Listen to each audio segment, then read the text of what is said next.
mangyari yun. Sa ngayon po, may mga problema po ako sa kontrata sa other studio. Pero ngayong na-release po ng Stars of the pelikula namin, parang ganun na rin po yung feeling ng ano ako saya. Pero sana maka-gawa na ako yung process. Okay. Next that is Ngayon, pagkatapos ni Bayani Santiago from the Inquirer. Okay, Dennis, ano reaction ng Hitman, dalawa, nung nakita ko niya? interesting. Nanonood na sila ng NHL o sa mga ibang movies niyo? Parang wala mo silang let lang po sila. Wala silang pakil kung gusto na ka or kung artista ka, malaking tao or nag-iit.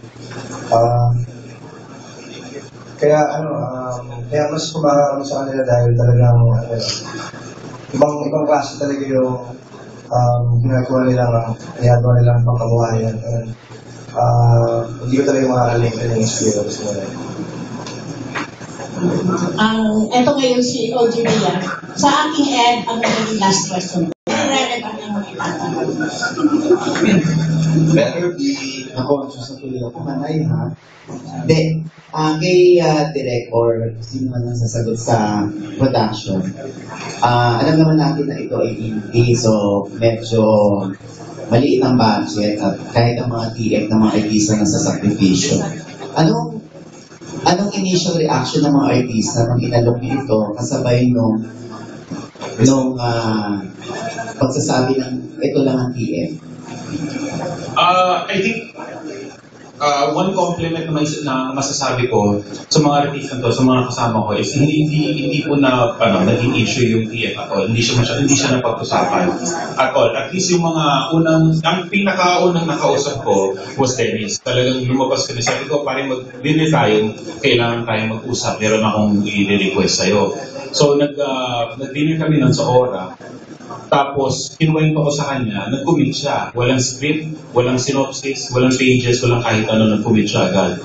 So sabi ko, I mean, si Goma at si Dennis, yung cast, ano ang, nung inalok sa kanila ito, ano ang naging, kumbaga, dahil wala masyadong hindi mataas ang PF. Tanungin natin yung dalawa. Si Goma at si Dennis. Dennis, anong feeling mo daw nung pinakapalit sa'yo about yung talent fee? Ako po, hindi ko naman po iniisip yung... Dennis, hindi ka nagpo-po sa akin. Hindi ko iniisip yung talent fee.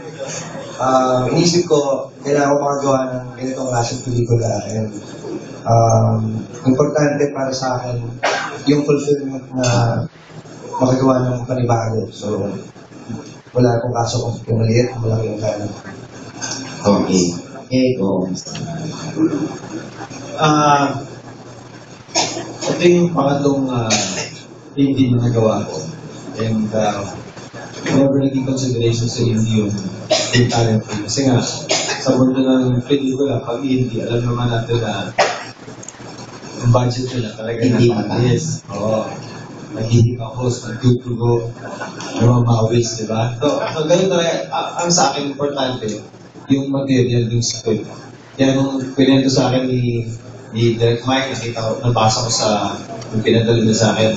Kaya sabi ko agad, shoot na tayo.